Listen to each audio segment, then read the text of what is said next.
Hey, my name is Lizzie Smiley, and I absolutely love helping people connect with their calling and all the tools they need to kick roadblocks and excuses right out the door so they can cultivate the life they dream about. If you want to launch, grow, pivot, or scale your Etsy shop, or you've always wanted to develop the mindset and skills to run your own business, then I'm your girl. I've had that entrepreneurial spirit going strong since my very first lemonade stand, and now I'm a work-at-home mama with multiple online companies and a full-time Etsy shop, all while being present with my kids for the everyday chaos and most important milestones. On this podcast, we'll talk about all things business, mindset, Etsy, creativity, dazzling our customers, and so much more. There's plenty of room at this table for you, so scooch on in and let's go. I'm holding nothing back. Welcome to How to Sell Your Stuff on Etsy. I'm so glad you're here. Hey guys, welcome back to the podcast. I'm super excited to bring my friend Heather back to the podcast for a print on demand chat. And I thought it would be so fun to kind of talk to the people who are in the messy middle, right? You've figured out the Printify connecting to Etsy piece. You've got your basic listing format figured out. You know what your listing descriptions are. You know what listing graphics you're using. You know what SEO you're using, what products you're selling. Things are working. You're making some sales, but you're just hitting a bit of a ceiling, right? You're not getting past maybe $500 a month and you're wanting to go from there. And so I really wanted to unpack some of that. And one of the things, regardless of if you're in print on demand or you're in handmade or you're in digital products, you really need certain tools to help you make wise decisions. Okay, you've heard me say again and again, you need to make data-based decisions, which just means don't just create and design what you feel like. Do some studying on Etsy and find out what's already selling. Get proof of concept from your competitors. Find out what's working, and then you can meet the customer where they're at, right? You can start creating things that are more likely to sell because there's already showing signs of demand for it. My favorite tool for this is Profit Tree. And the reason is because it's accessible and affordable for people. You can get a lifetime access plan, which means you just pay one time $67 and you have lifetime access to gathering this data. When I'm going to go create a new listing, before I design anything, before I do anything, I am looking at what the trends are on my weekly trend report. And then I am going to, like, let's say right now it's all about vertical stripes. So I will go and I will look at a number of vertical stripes listings. And with my Profit Tree tool, I want to see, are there new listings that are less than 3 months old, for sure less than 6 months old, that are best sellers, that are making decent money, okay? If this was, let's say I was still selling in my sign shop, you're a handmade person, I would be going in and looking at signs in the same like size, like the same kind of concept or the same location. Let's say it's a kitchen sign. And I would be seeing what designs, what's performing right now, maybe what fonts are performing right now, what colors are performing right now. If it was in jewelry, I'd be like, okay, what colors? Like, is it gold or is it silver or is it rose gold or is it bronze or is it something else? Is it tiny chains or is it chunkier chains? What are those things called? Trinkets that go on, if you're doing trinket type jewelry, what's trending right now? And I would use Profit Tree to look at listings that are best sellers and figure out what are the components that are selling now. Very recently, Profit Tree added a new tool, and it's called the Shop Finder. And this is a really big deal because when you're in a specific product type, you want to find shops that are a few years ahead of you, that are basically where you want to go. And you don't want to copy anybody. That's not going to help you, and that's not going to help them. It's not ethical, and it's not actually going to serve you. What you want to do is learn from the way that they do things. Like, what types of products work really well? What kind of designs sell well over time? What kind of trends are they incorporating that you could incorporate? What is their pricing strategy? What is their listing strategy? And the Shop Finder tool is going to help you do that. And you can search by like keywords, you can search by categories. Within that tool, you can even search the shop's name. So we want to be very ethical and not be using this to copy people, but to actually pay attention to the shops that are performing at the level that I want to perform at. What can I learn from them? And you can go do mass data research. So I highly recommend checking out Profit Tree. I will have a link below for that lifetime access plan or their regular plan if you want access to some of these more advanced tools. Definitely something you want to check out. I also have a little tutorial. So if you want to see like how they work, I will go ahead and include some videos below as well. So if you're new or if you're stuck, make sure you're using a third-party tool. I recommend Profit Tree to make sure you're following the data. Don't just go create whatever. go create what the market is asking for. We're going to touch on this more with Heather because she and I are on the same page about so much of this. Let me, in case you haven't heard from her before, I have many other episodes where she was here. And if you look in the show notes, you can go listen to all of them. We're taking a different approach today, though, and we're reaching out to the people in that messy middle to help them figure out how they can break through maybe that $500 a month mark or $100 a month mark. They know how to get sales, but we need to scale it. We need to escalate it.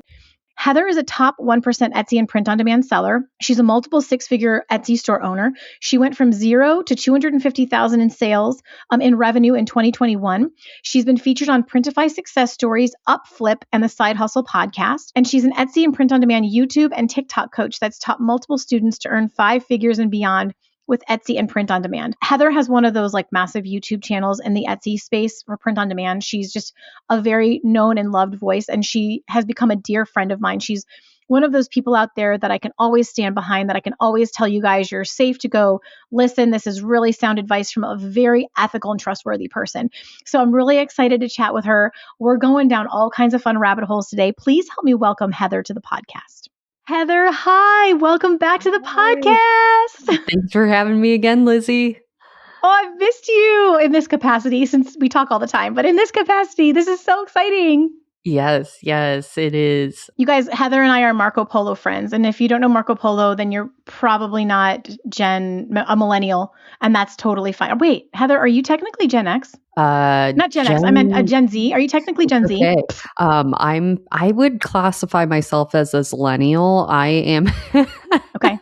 I'm like right on the border. So technically I'm a millennial, but then technically I'm Gen Z because I'm like on the exact date that they say the switchover is. So, or the same year the switchover is. So this is why we understand each other, because I'm technically an Xennial. I'm technically right on the border of Gen X, which I can't really identify. I feel much more like a millennial, but I do have some Gen X tendencies. So this makes perfect sense. But we talk on Marco Polo, which I have been told is a millennial thing. And I do feel like you're very wise for your years. Well, thank you.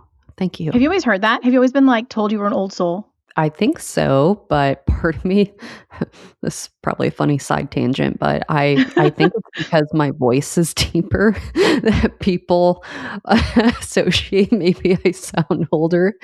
And but my mom's had that too because she has a similar voice. So, but it's so funny because when I worked in MRI, people would always be like, "Oh, you should be like on a radio or something." Radio.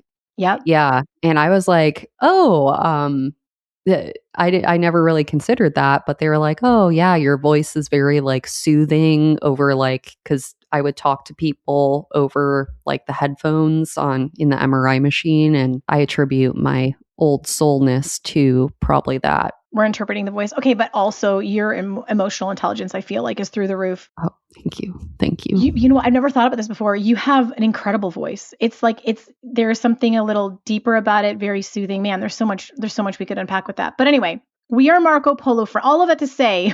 We are Marco Polo friends and we catch up there regularly. And so that's a lot of fun. Highly recommend that for anyone who wants to video. It's like a walkie-talkie, but like video chat. Mm-hmm. Yeah.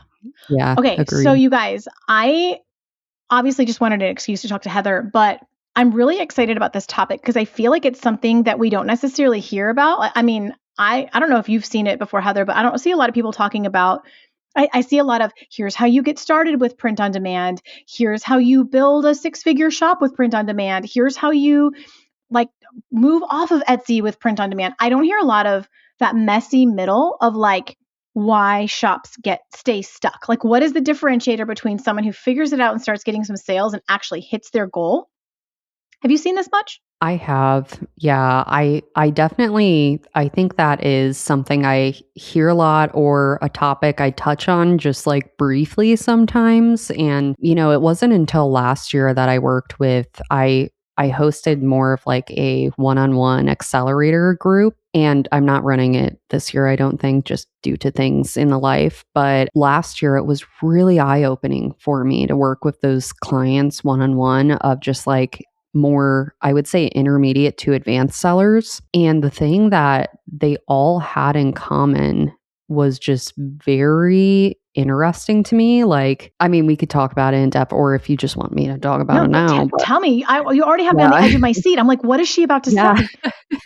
yeah. So, one thing is just the willingness to try new things. They all had, which was very, very interesting to me. Which I mean, it's almost like a given. Like if you think of, the ideal Etsy seller, it's someone who has the ability to kind of diversify their product line, diversify their trends that they're designing for on Etsy, and they can kind of navigate products niches with ease as far as, okay, I can do this design and this product type in this niche, and I know this is a really good design. Not that they know, but like they're willing to try, and they have had success maybe with another niche and design and product type. But I guess those two things, or I guess it is one thing still, which is just the willingness to try and extend the effort. Because when I was working with these sellers, what I would give them like a roadmap, and it would be personalized. This was before like AI even became big. So I was like hand typing. And I just remember like I would be like, oh, what are you willing to try? And they would just be like, oh, anything. Like anything you think is right for me. I trust you, and I just want a new perspective. I would take that and I would be like, okay, this is great. This is amazing, because I love suggesting ideas to people. Like that's probably where I I'm on YouTube, where I'm like suggesting like business ideas a lot of the times. But I was just like, well, like, for your design style that you seem to be really good at, I really think like, tech accessories would be good for this client, or t-shirts are really good for this other client because they have that specialty. And then some clients and sellers that I worked with, they would be good at all of the above. So it was kind of like, trying to have them product scale because they were so good at so many different product types. So, but they were all just willing to give it a shot, and they did. And I was very surprised with a lot of the results from those clients I worked with last year. One client reached out earlier this year, and she was like, I just hit my first like 8,000 revenue month. And I was like, Oh. whoa, like, and given its revenue, but her shop makes about like, I'd say a little bit higher profit margin than the average seller because of the product type. I won't reveal their product just to protect them, because it's a really good product that we kind of did a lot of a lot of behind the scenes on. But I will say it's in home and living space and home decor kind of item. And I know that's probably annoying to say on here and not reveal, but it was a home decor product. And basically, she was making like 30 to 40% profit margin on the products she sold. Which is huge And for print on demand, by the way. That's a huge profit margin in print on demand. yes, yes. So, and that was just really cool to see her grow. And like, in comparison, because I had everyone screenshot their dashboards from when I began working with them last January. And then like when I got the new dashboard for some of those clients this year, I've just been like, this is wild that, but they all were willing to try something. And that speaks volumes for how far you can go. And I guess the second quality of those clients was that they executed. So you could be willing to try everything, but if you don't execute, and by execute, I mean create the listing, try to market the product in some form, whether that be, if you're on Etsy, organic, and of course, most everyone in this podcast or listening to this podcast is probably organic, with Etsy in some facet, or maybe you're using social media or something else. But basically, like, just executing is a big one. So, I've had a lot of sellers who have like all that motivation, all of that fire, all of that talent, but they aren't finishing their work. And I think that was eye opening to me too, was The Canva Um, graveyard. Yes. Where yes. all their designs are Yes. still sitting over in Canva and they never listed them. Do you see that too? Yes. Yes. And that's kind of what I've noticed is the sellers, like, they will just get things out the door rather than focus on like, oh, is this perfect? Is this going to be the perfect package listing? And then also, I guess the third quality that I've noticed in a lot of those sellers is just reinvesting in their business and themselves too. And not only like, I'd say reinvesting as like upgrading mock-up images. I mean, even like seeking out someone like a coach to teach them, and not to say everyone needs a coach or someone for accountability, but they're willing, to invest in themselves because they know having a coach is going to get them farther than doing it themselves, because someone's going to be on them to be like, hey, come on, let's keep it going. So, and that's what I've noticed, at least, is it's just that initiative to invest in themselves, whether that be in running ads in their business, or trying out something in investing for their mock-up images, photo cards, a new software. Maybe that's what they're willing to do when they get that profit coming back so that they can make more. And I think that's just, I guess, the three qualities I've seen that are very eye-opening to. I can kind of have a pulse when I talk to someone on, okay, are they going to take this really seriously, or are they going to not follow through on what they want to do? Because I'm sure, Lizzie, you have similar, but I've had a lot of family and friends, I will not name names, but they have came to me and said like, oh, I love what you do. I love hearing about what you do. I want to do that. I don't know where to start. I don't know what to do. And, like, if I have a close relative, like I'm like, well, I will take you under my wing. You just let me know, and they they don't, they're just kind of, it goes, kind of, no, I haven't heard from them since. And it's, again, it's kind of just, it depends on the entrepreneur, and also, like, I guess the hunger and the grit that comes with that too, of how hungry are you for this business. And if you don't have that like driving force in your internal, I guess, functions, or I feel like there'd be a really cool way to explain that, mechanisms. If you don't have that driving force in your internal mechanism, then again, you might be like, I'll do this later. And the people who are successful are like, no, I need to do this now, because they have that hunger, they have that determination, and they know they need to do this. I don't know. I kind of went on a lengthy tangent. I'm so sorry, Lizzie. No, I love that. So, and I have a follow-up question. So, the three differentiators between the people who kind of stay in beginner stage and actually scale is, number one, they're willing to grow and pivot. They're willing to try new things. They're willing to test new products. They're willing to expand beyond their niche. Number two is they take action. So, they don't just create a bunch of designs in Canva or Kittle and then deliberate. I don't know if this is good enough, overanalyze, over question. They just list it. They list it and they move on. They get it out the door.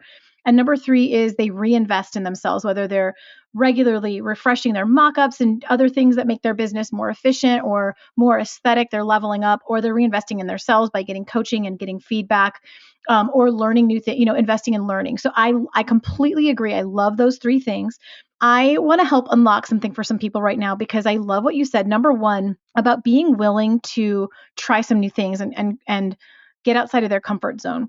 I still hear, and it's amazing to me because so many of us talk about this all the time, but I still hear constantly, but Lizzie, I thought I was supposed to niche down. I thought I was supposed to focus on the one thing.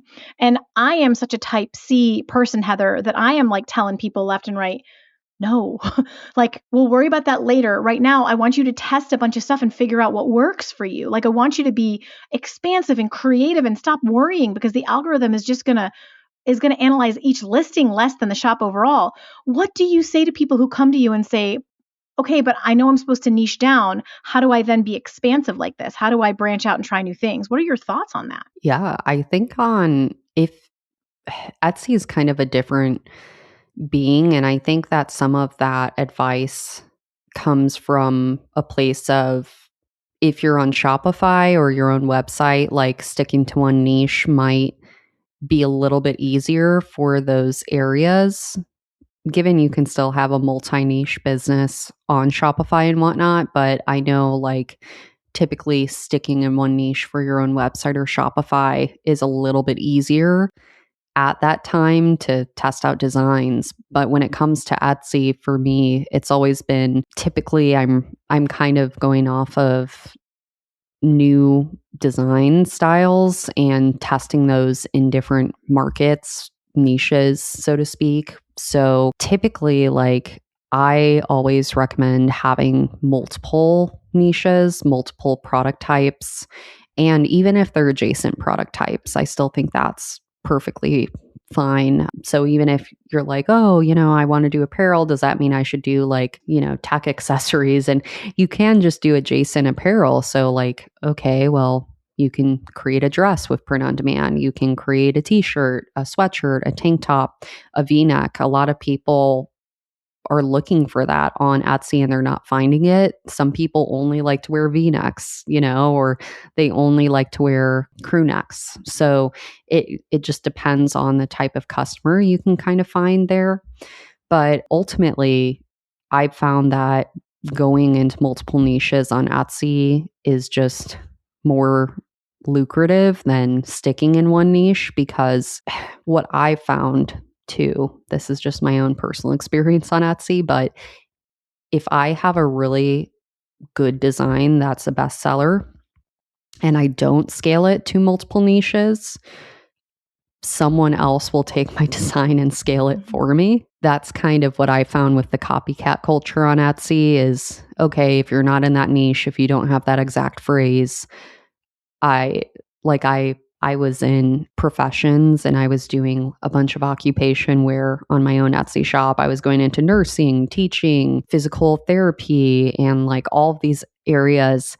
And then I see my design show up in like the maternity niche. And I'm like, oh. And then I reached out to that person and I was like, hey, just wondering, your designs look a lot like mine. And I knew I couldn't do anything, but they were like, oh, well, this isn't the exact phrase that you've used. So I'm fine to post this on my own shop.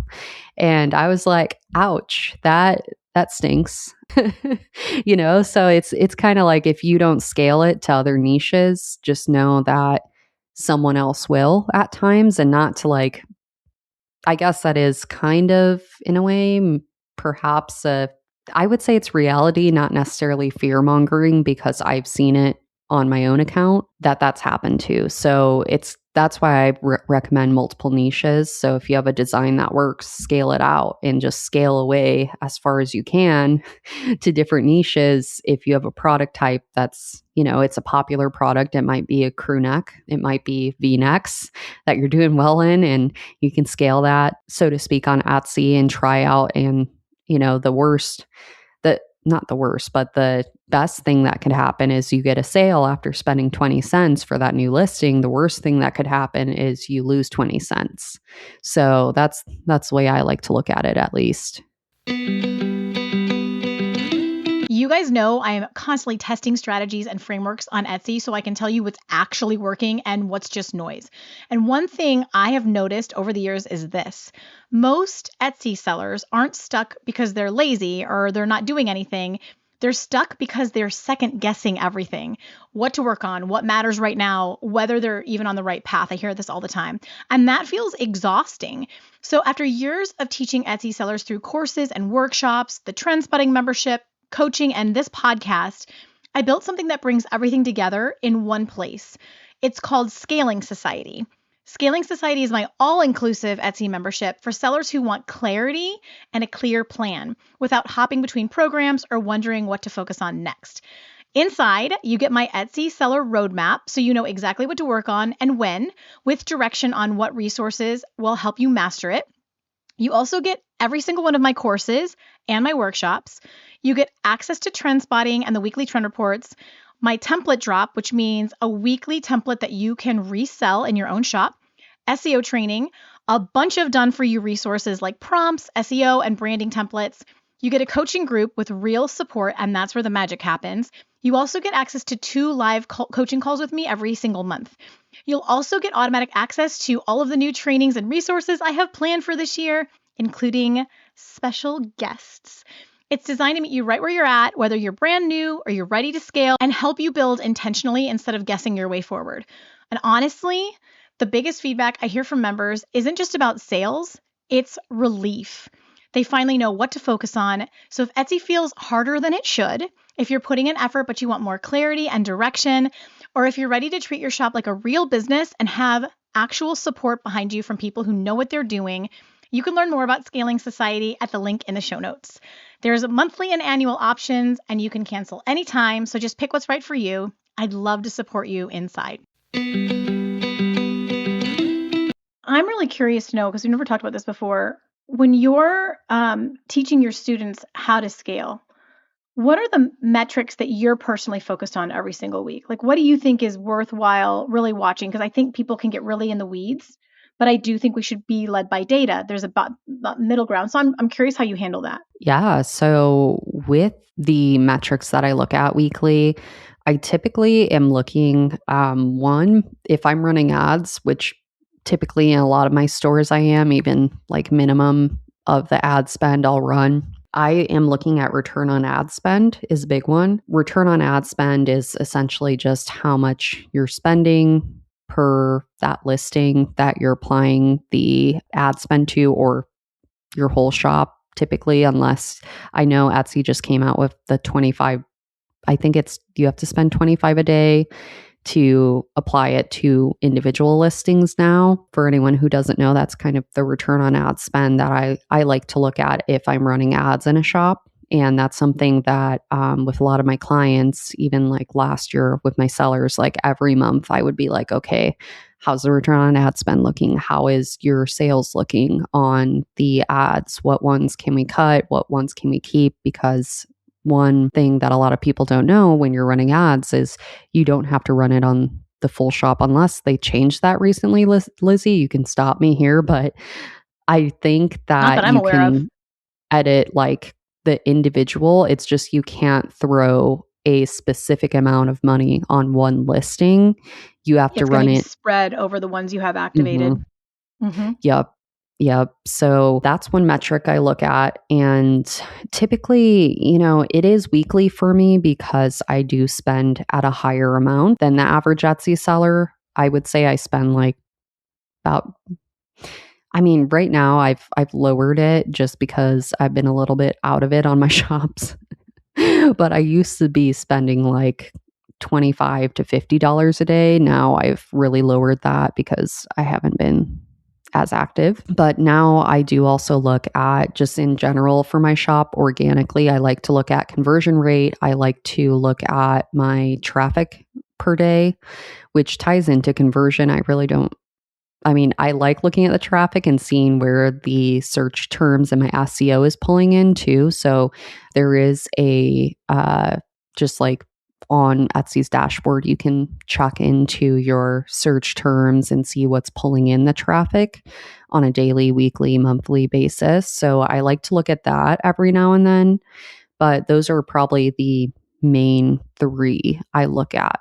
What would you say yours have been? I'm the same. Like, I wasn't really too focused on stats until I started running ads. And I didn't start running ads until I already had regular sales. Yeah. So I think people can get, it was a whole different question I was going to ask you, but about where do I think people spend too much time? I think people spend too much time looking in the rear view mirror at things they've already listed rather than continuing to build their brain cache, which is what I call studying the best sellers before you design so that you can refine the placement of things, the fonts that are popular, the colors that are working, the trends that are happening. You can refine that place so every time you sit down to design, you're a little better than last time. I think people should spend more time doing that, studying what's working and creating new designs than going back to analyze, oh, did this SEO work? Oh, did this, how many views did this get?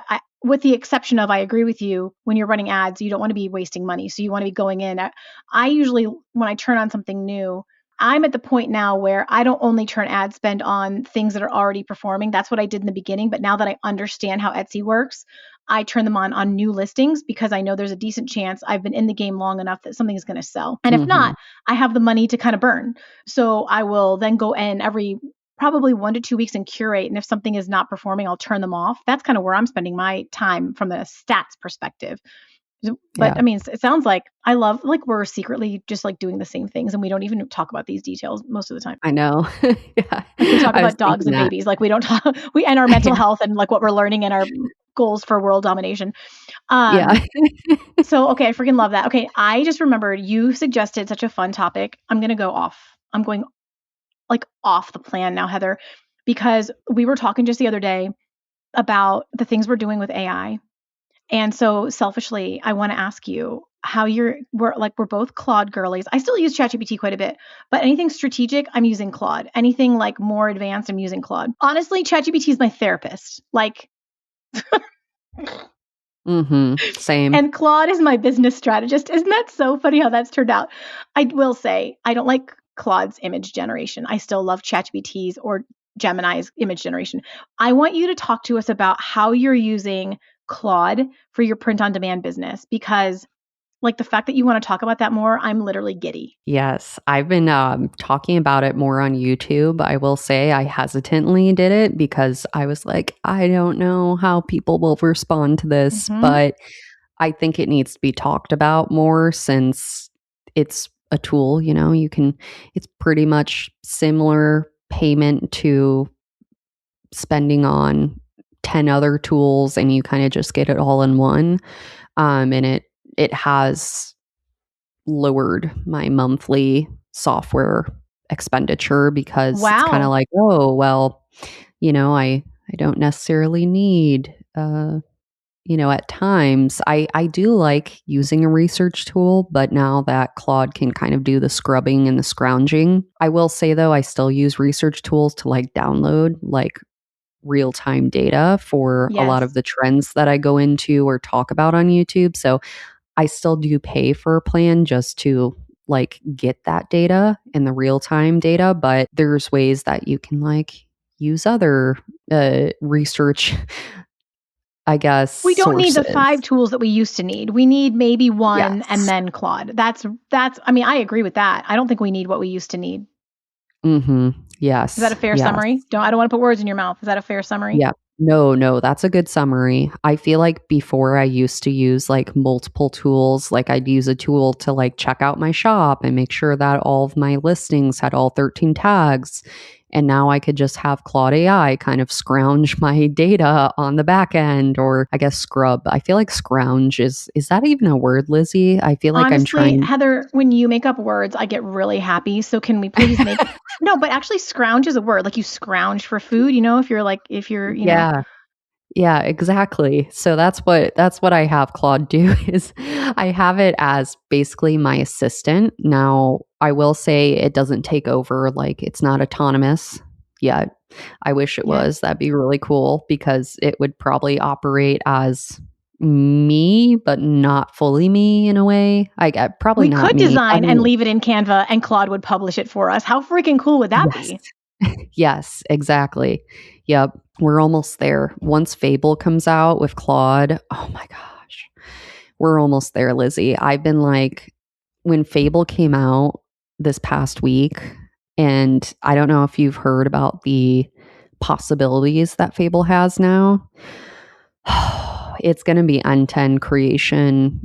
Like, if you want it, at least you have your designs ready to go. Because, again, if you're on Etsy, and this is most businesses, like, you still want your IP in designing.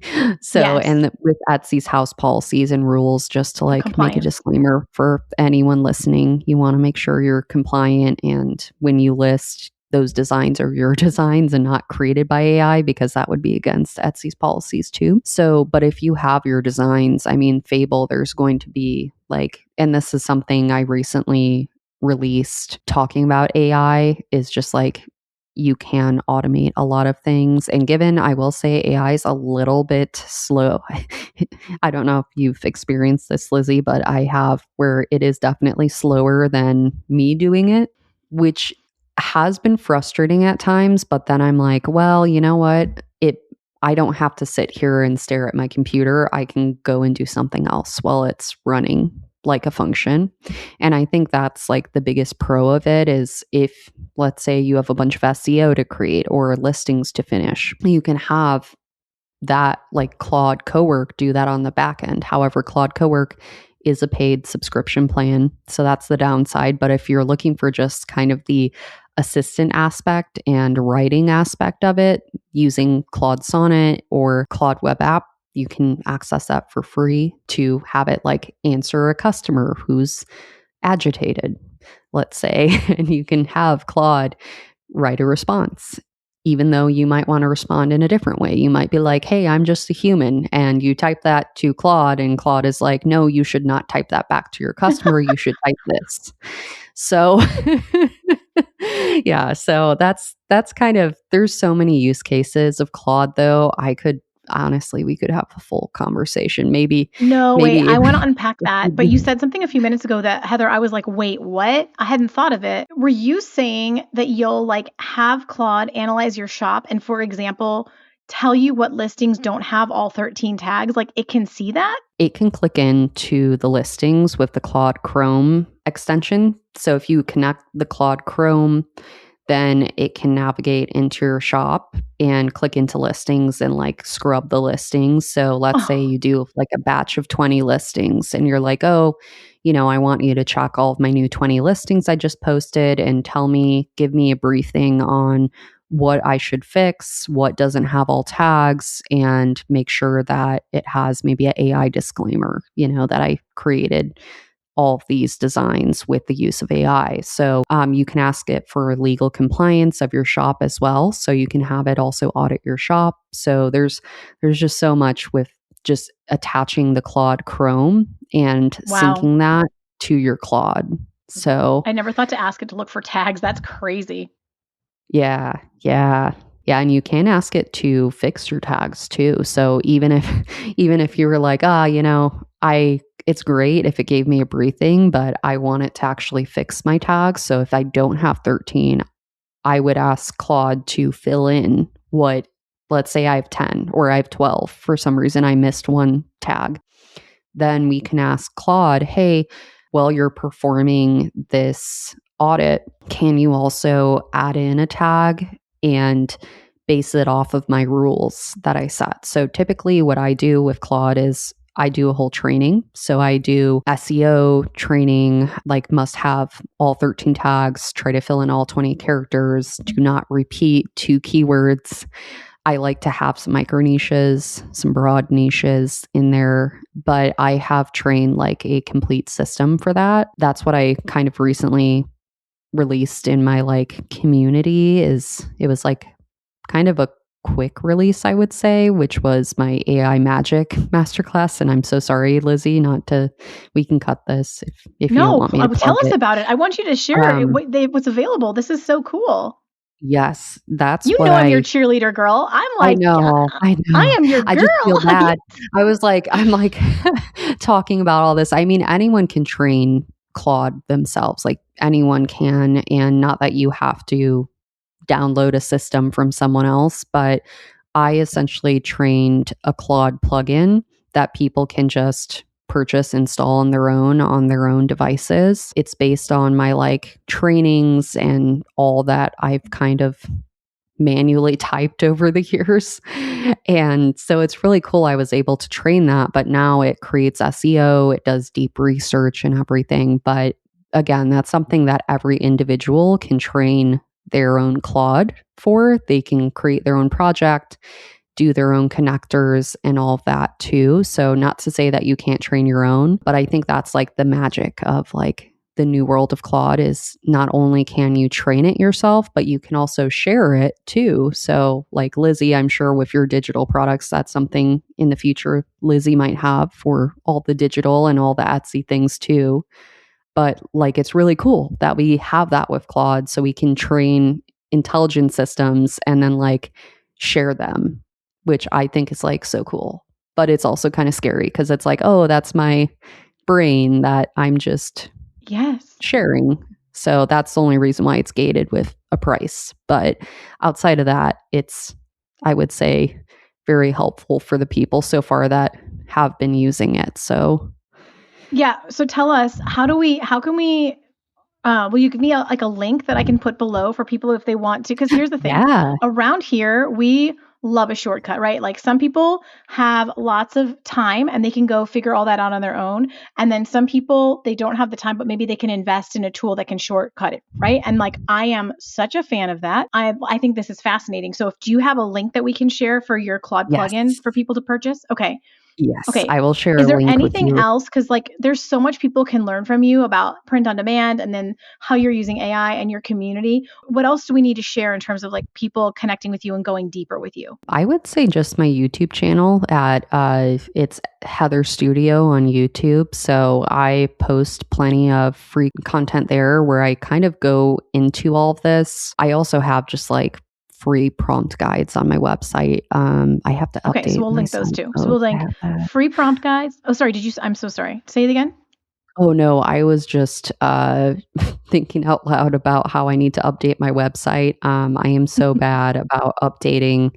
I like it's so funny having an Etsy shop. I update that. I audit my shop, but then I don't audit my actual website. So I digress, but I will have that updated by the time that you share this podcast. So No, well, even just give us a link. Do you know what I mean? Like, don't worry about your website. I'm yeah. so right there with you. I've been working on it lately because I've been using Claude to write code so I can make my website prettier than I just could with Kajabi.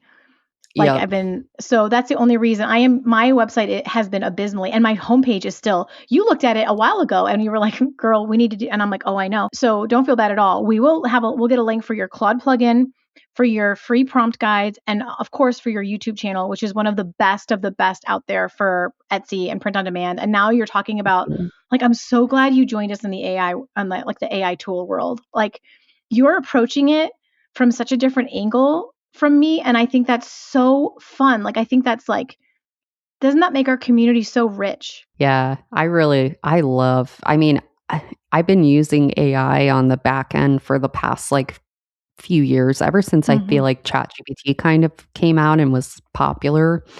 But yeah, there's just so much to do, and there's going to be so much in the future to do as well. So it's an exciting world to be in. And I think in the world of being scared of AI, if anyone is listening and you might feel scared of AI, I think that it's a good time to, instead of being scared and fearful, is learn AI and the systems and use it to your advantage, because I think that's what we're going to see is a big separation of people and Yep. even Etsy sellers who use it and harness it as a tool in their business rather than running away from it and being like, I'm not going to touch AI, when we're going to see shops doing really well that do use AI. So, I think there's going to be a big divide, and you're either going to have to go really analog, and there will be a community of people out there. There will be a massive segment of the population that chooses to stay and go very analog, or you're going to have to really get savvy with AI and get on there now. I don't think there's going to be an in between that works. I think you're going to have to pick one camp or the other, but kind of like, we'll wait and see. Like we need to keep learning. And your YouTube channel is a great place. And I'm thinking, Heather, our next conversation needs to literally be like a Claude deep dive. Like we need to do another yeah, episode down the road when you feel up to it, when you've got the time, and we'll just do like, I don't know, whatever you're talking about on your YouTube channel. That's like, I literally like, can we just stay on the phone another hour and do it now? I'm so freaking I excited. But know. if you'd I be know. down, we should totally do that next and do a big, because you're talking about stuff that I haven't explored yet. I'm really excited about what you're doing.